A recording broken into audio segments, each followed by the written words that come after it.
isa muli ay ika-4 na araw ng ating National Week of Prayer. Maraming salamat sa muli nating pag-join sa panunood at pananalangin sa oras na ito. Ganun din ay bago tayo mag-aral ng salita ng Diyos ay ating munang papurihan ang Diyos at ating ideklara kanyang kapangyarihan. Hallelujah. Oh Jesus, oh Jesus, in Jesus' name above all names, you are worthy of our praise, and my heart will sing how great is our God. Jesus, name above all names, in Jesus' name above all names, you are worthy of our praise, and my heart will sing how great is our God. Oh, how great is our God. How great is our God. Sing with me, how great is our God. And all will see how great is our God. Hallelujah, hallelujah. Jesus, you are so great. Pinupuri ka namin, Panginoon, sinasamba ka namin, sapagkat ikaw ay dakila, ikaw ay makapangyarihan, ikaw ang Diyos na may lalang sa bawat isa, ikaw ang Diyos na lumikha sa aming buhay, ikaw ang nagbibigay ng kalakasan sa bawat araw, ikaw nga pong siya nagpapagaling sa lumang karamdaman. Kaya sa oras kong ito, Panginoon, muli kami malapit sa iyo. Sa iyong presensya, Panginoon, alam po namin na mayroong kasagutan sa bawat panalangin po namin. Kaya sa oras kong ito, Panginoon, bigyan niyo nga po, Panginoon, ang bawat panalangin ng bawat isa. Binubuksan po namin, Panginoon, aming po mga puso. Kausapin niyo nga po ang bawat pamilya sa oras na to, sa pamamagitan ng iyong mensahe. Kayo nga po, Panginoon, ang siyang kumilos sa aming pong mga buhay, at bigyan niyo kami ng katalinuhan upang aming maintindihan ang bawat salita mo na aming pong mapag-aaralan. Sa oras pong ito, Panginoon, kayo ang siyang manguna sa aming pong mga buhay. Ito ang aming panalangin sa pangalan ng Ama, ng Anak at ng Espiritu Santo. Amen.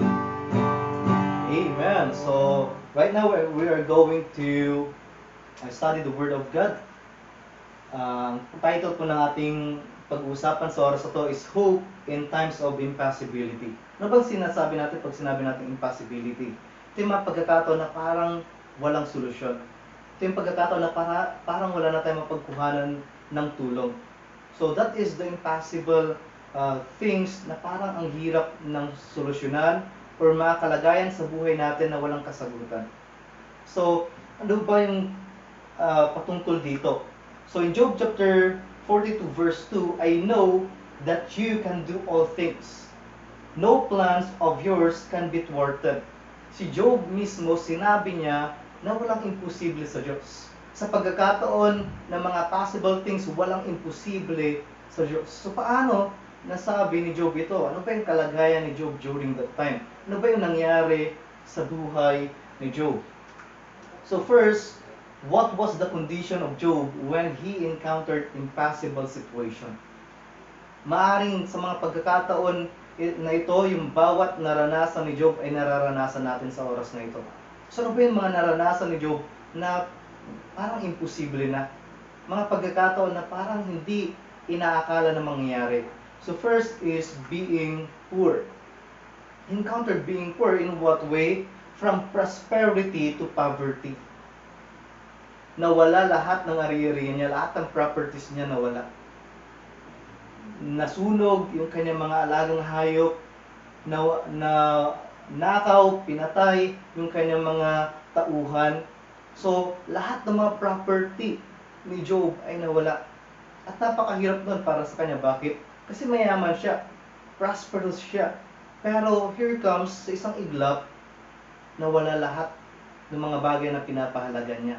And sometimes we are having that kind of situation na merong napakahalaga sa buhay natin pero hindi natin inaakala. Sa isang iglap, biglang mawawala. Sa isang pangyayari, biglang matatapos. Biglang magwawakas.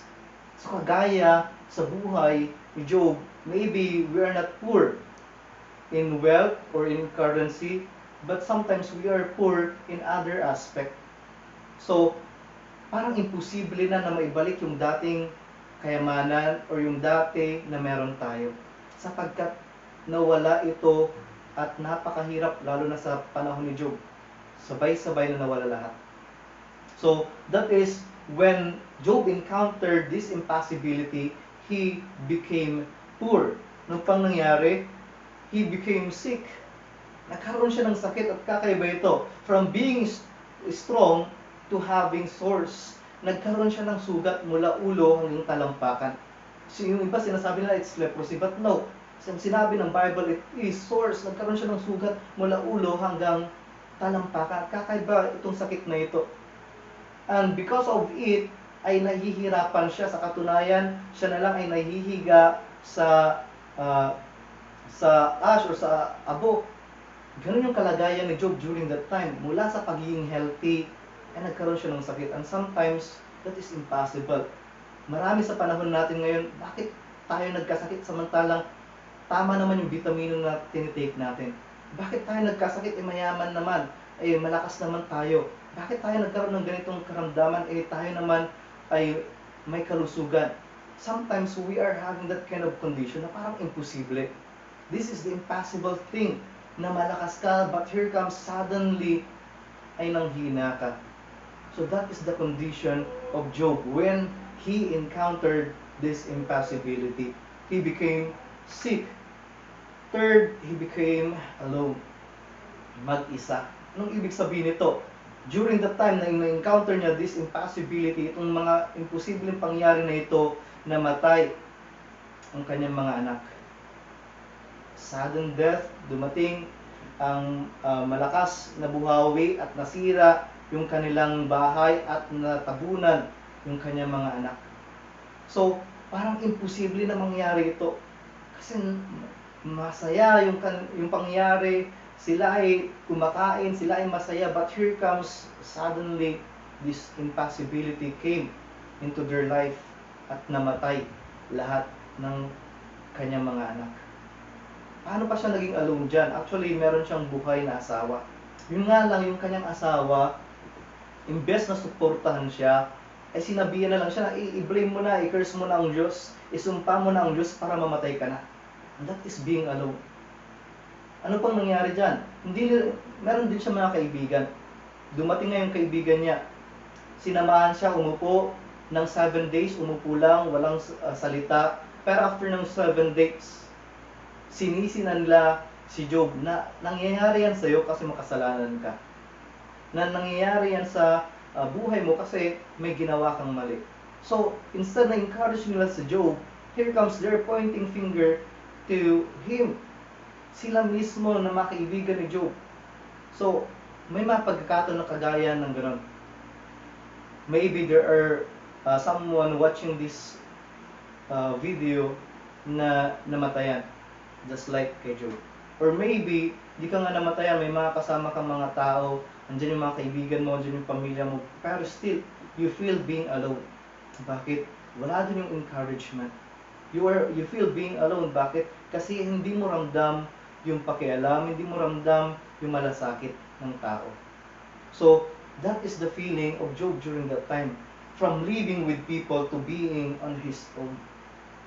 Pakiramdam niya, mag-isa na lang siya. So, when Job encountered this impossibility, ang naranasan pa niya is being confused. Nalilito na siya. kung ano ba talaga. So from firm faith to shaky faith. Ang doon, yung kanyang pananampalataya, actually nung nagkaroon siya ng sakit, nung nagkaroon siya ng karamdaman, at sinabi ng kanyang asawa na i-curse niya na ang Diyos, sabi niya, hindi pwede. Kasi ang Diyos ang nagbigay, ang Diyos din yung mag-aalis. Pinanganak akong wala dito, wala kahit ano, mamamatay din akong wala kahit ano. Yun yung paninindigan ni Job, pero nagbago yun.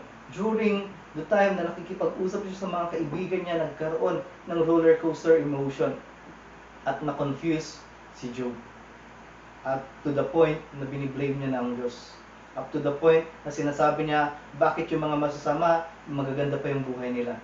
Bakit yung mga masasama na hindi sumasampalataya sa iyo ay maganda yung kalagayan ng buhay nila? Up to the point na parang biniblame niya na ang Diyos, na sinasabi niya, I'm not worthy to have this kind of situation. And maybe we have that kind of attitude na pag dumating yung pagsubok sa buhay natin, parang sinasabi natin, Lord, hindi ako karapat-dapat na magkaroon ng ganitong kalagayan. Na Lord, hindi ako karapat-dapat na magkaroon ng ganitong sakit. Sapagkat ako'y sumasampalataya sa iyo, sapagkat ako'y nagtitiwala sa iyo, bakit ako pa rin nagkaroon ng ganitong karamdaman? And sometimes, we are blaming God with those kind of situation that we have. Because we are encountering this impossibility at wala tayong parang ibang masisisi kundi ang Diyos. That is being confused. Confused na, hinalito na si Job sa pangyayari sa buhay niya. So, with that kind of situation na meron kay Job, meron pa bang pag-asa? Is there any hope for him with that kind of situation? Parang wala na eh. Pero still, there is. Yes, when he encountered the God of impossibility, there is still hope. Nung naranasan niya ang Diyos na sa kanya ay walang imposible, nung naranasan niya the God of impossibility, nagkaroon ng pag-asa si Job. So, pag-usapan natin ito. What then was the condition of Job when he encountered the God of impossibility? Ano yung naging kalagayan ng buhay ni Job nung na-encounter niya yung Diyos na makapangyarihan? So, in Job chapter 38, verse 1, letter A, then the Lord answered Job out of the storm. Take note, may problema na si Job. At nung siya ay nakikipag-deal sa kanyang mga kaibigan, nakikipag-battle siya sa mga problema niya, here comes the Lord came with the storm. Dumating ang Diyos sa buhay niya, at ang nakakatuwa dito, hindi siya dumating na merong solusyon. Dumating siya na merong storm. Parang something na irrational. Bakit? Kasi sa kalagayan ni Job, masama na yung kalagayan ng buhay niya, masama na yung sitwasyon ng pamumuhay niya, but here comes the Lord deal with Job through his storm. And sometimes, God deals also with those kind of storm. Sa buhay natin, may mga pangangailangan tayo, may mga problema tayo, may mga suliranin tayo, but si Lord mismo, sometimes He deal to us through sending storm. Sa buhay natin, meron siyang pinapadala na storm, not for us to be punished, pero meron siyang gustong ituro sa atin. Let us think about this thing. Hindi hahayaan ni Lord na dumating ang isang bagyo sa buhay mo na hindi mo makakaya. So merong itinuturo sa buhay natin. Nung nakipag-deal ang Diyos, nung nakipag-usap ang Diyos kay Job, hindi in a form of peace, hindi in a form of our expectation na solution, pero it is in the form of storm. And right now, maybe hindi natin maisip, bakit tayo pa yung nagkasakit? Bakit tayo pa na nagkaroon ng ganito na karamdaman? Bakit tayo pa yung napanghihinaan? Bakit tayo pa na Pilipinas, being a Christian country, bakit tayo pa yung ganito yung nararanasan ng ating bansa? Sometimes we cannot comprehend that kind of situation. Pero si Lord, meron siyang gustong ituro sa atin. With that kind of storm, with that kind of situation we have, meron gustong ituro ang Diyos sa atin. So, anong nangyari dito? When Job encountered the God of impossibility. Through that storm, nagkaroon ng discovery. He explored the sort of the limitless power of God. Pinakita ng Diyos sa kanya ang kapangyarihan ng Diyos. Pinakita kay Job kung anong kakayanan ng Diyos. Pinakita ang buong universe. Pinakita yung mga underwater. So, nagkaroon ng discovery. And sometimes, we are battling with our problems, with our difficult situation. Pero yun pala, meron palang gustong ituro ang Diyos sa atin doon. So let us discover, Lord, ano ba yung gusto mong ituro sa akin with this kind of situation? Let us be sensitive enough na malaman natin, makita natin, ano ba yung gusto na ipakita ng Diyos sa atin through this kind of storm. So, nagkaroon ng discovery. Second, humility. Sometimes kasi we are boasting about our wealth. Na hindi naman ako magkakasakit kasi mayaman ako. Hindi ako magkakasakit kasi tama yung vitamina ko. Sometimes we are boasting about our health. Na sinasabi na malakas naman ako. Meron naman akong lakas. Bakit ako magkakasakit? Bata pa ako, bakit ako magkakasakit? Sometimes we have that kind of attitude.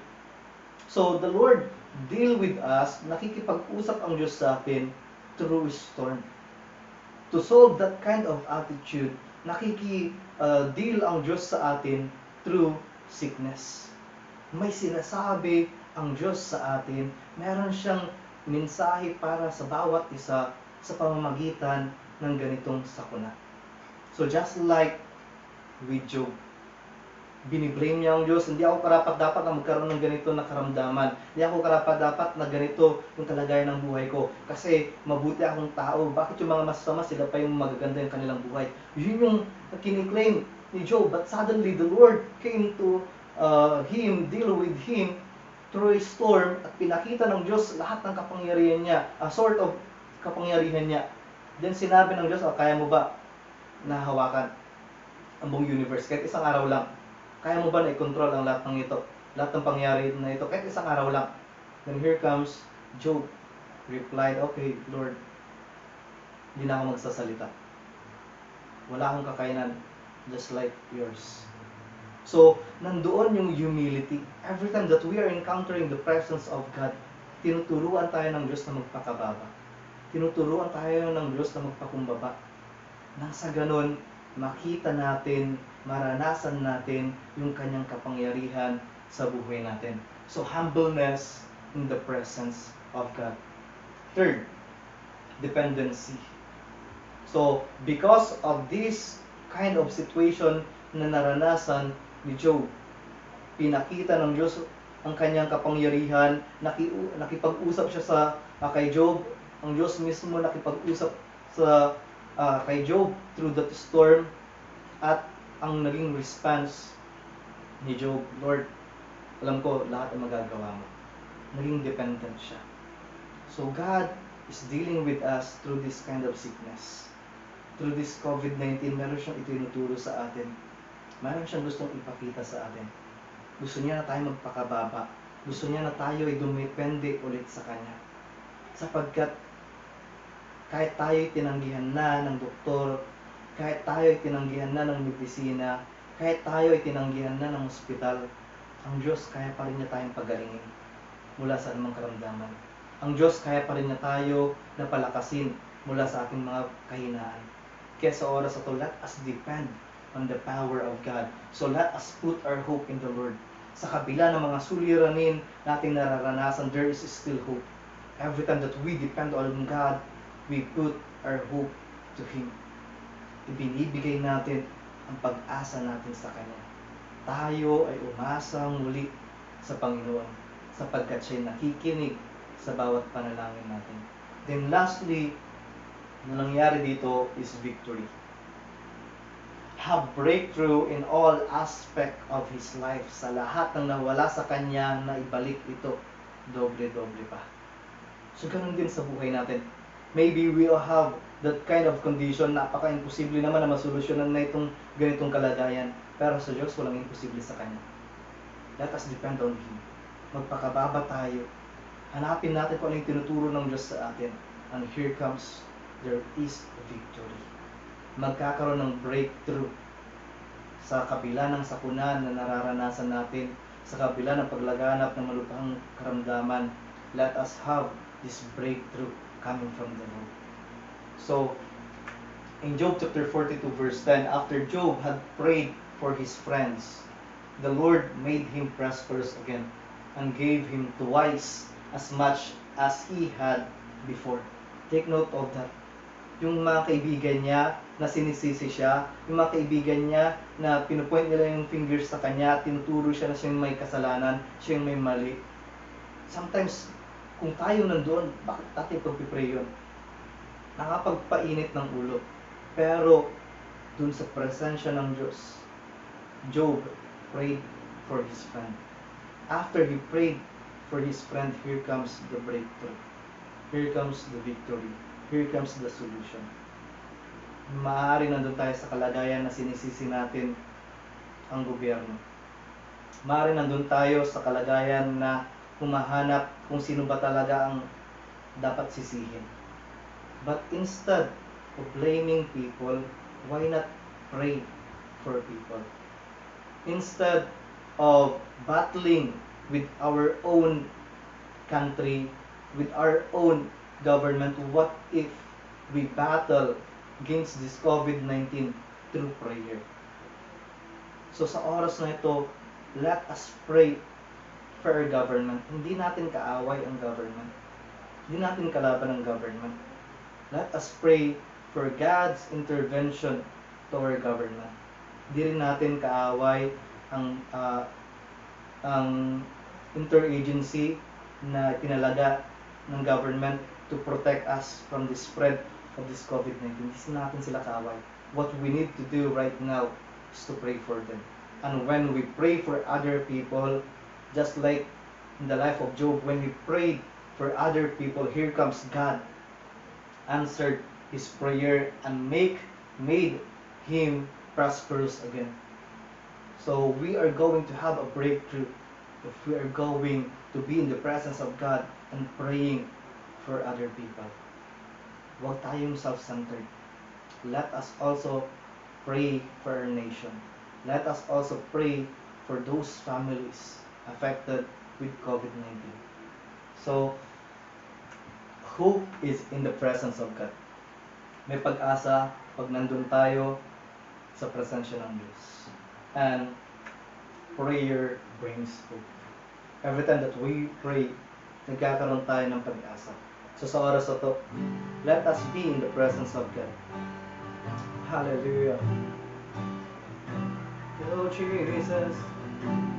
Oh Jesus. Encourage everyone to be in prayer right now. Pray your spirit, Jesus. Oh, hallelujah. Let us worship the Lord. In Jesus' name above all names. And you are worthy of our praise. And my heart will sing. Now praise our God. Hallelujah, let us worship the Lord. Jesus, in Jesus' name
Panginoon, muli kaming lumalapit sa iyong trono. Muli namin pinapanalangin ang bawat may karamdaman, lalong higit sa mga may COVID-19. Sa oras na ito, Panginoon, pagalingin niyo nga po sila sa pangalan ni Jesus. Sa pangalan ni Jesus, palakasin niyo nga po ang bawat may karamdaman, ang bawat nanghihina ay inyong palakasin. Patatagin po ninyo ang kanilang pong pag-asa sa iyo. At ikaw nga po, Panginoon, iparanas po sa kanila ang iyong pong pag-ibig, ang iyong pong kapangyarihan, sapagkat alam po namin, walang sakit na hindi mo kayang pagalingin. Lahat ay kaya mong pagalingin, Panginoon. Kaya sa oras kong ito, Panginoon, pagalingin niyo nga po sila. Kayo nga po siya magbigay ng kalusugan sa kanila. Ganun din, Panginoon, kami pong pinapanalangin ang bawat pamilya ng mga namatayan dahil sa COVID-19. Lord, we are praying for them. Punin niyo nga po sila ng kagalakan sa kabila ng kalungkutan. Iparanas po sa kanila na hindi niyo po sila iniiwan. Iparanas po sa kanila ang iyong pag-ibig. Kayo nga po siya mag-aliw sa kanila pong mga buhay. Kayo nga po pa siya mag-comfort sa kanila. At sa oras kong ito, Panginoon, ikaw ang siyang kumilos sa kanila pong mga buhay. Ganon din, Panginoon, namin po nilalapit ang sektor ng aming pong pamayanan na vulnerable sa COVID-19. We're praying for those senior citizens, for those people na merong diabetic at merong hypertension. Sa oras na ito, Panginoon, kayo nga po ang siya magpagaling sa kanila. Kayo nga po siya magbigay ng kalusugan sa kanila. Kayo nga po siya magpalakas sa kanila. Proteksyonan niyo po sila mula sa anumang karamdaman. At ikaw ang Diyos na magbigay ng katugunan sa kanilang pangangailangan. Ganon din sa bawat mamamayan. Kayo nga po, Panginoon, ang kumatagpo ng aming pangangailangan sa bawat pamilya. Tugunin po ninyo ang pangangailangan sa pang-araw-araw po namin pamumuhay. At ikaw ang Diyos na kumatagpo sa lahat ng mga bagay nito, sapagkat alam po namin wala pong imposible sa iyo. Ganon din, Panginoon, namin pong nilalapit ang aming pong pamahalaan sa iyo. Tulungan niyo nga po, Panginoon, ang aming pong mga barangay officials, ang aming pong mga municipal city officials, ang aming pong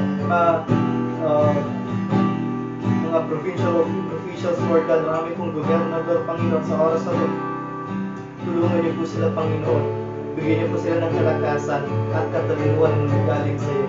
Nilalapit din po namin, Panginoon, ang lahat ng frontliners na sinusong po nila ang panganib ng COVID-19 upang makapaglingkod sa aming bayan. Sa oras po ito, Panginoon, kayo nga po siya magpalakas sa kanila, magpatatag ng kanilang pangangatawan at ang kanilang spiritual na pamumuhay. Palakasin niyo nga po, Panginoon, at bigyan ng kalusugan ng mga doctors, ang mga nurses, ang mga gwardiya ng ospital, ang mga janitor ng mga ospital. Ganon din, Panginoon, ang bawat pulis, bawat sundalo na naitalaga. Panginoon, sa oras pong ito, palakasin niyo nga po sila. Kayo nga po siya magbigay ng kalakasan sa kanila. Proteksyonan niyo po sila mula sa anumang karamdaman. At sa tuwing sila ng hina, ikaw nga po siya magpalakas sa kanila at magpagaling sa bawat may karamdaman. Sa oras pong ito pa, namin pong nilalapit ang aming pong presidente. Tulungan niyo nga po President Duterte. Kayo nga po ang Diyos na kumatagpo ng kanyang kalakasan at ng katalinuhan na kanyang gagamitin sa pamamahala po niya, lalong higit sa kalamidad na aming pong nararanasan. Kayo nga po ang Diyos na magbigay ng solusyon. Sa pangalan ni Jesus, wala pong imposible sa iyo. Bigyan niyo nga po ng pag-asa ang mga panghihinaan. Paranas niyo po nga po yung pag-ibig sa bawat pamilya. Maraming salamat po sa kagalingan. Maraming salamat po sa katugunan sa iyong panalangin. Karapat-dapat ka na papurihan, karapat-dapat ka na sampahin. Ito aming panalangin sa pangalan ng Ama, ng Anak, at ng Espiritu Santo. Amen. Amen. So sa oras na ito, maraming salamat sa pakikisa muli natin sa ating pananalangin.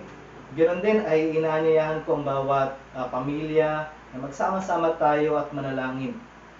At ganoon din ay i-like po natin yung ating pong Facebook page na Maluri Christian Church, kung saan doon natin na-upload yung mga live stream at mga premiere, lalo higit ngayong National Week of Prayer.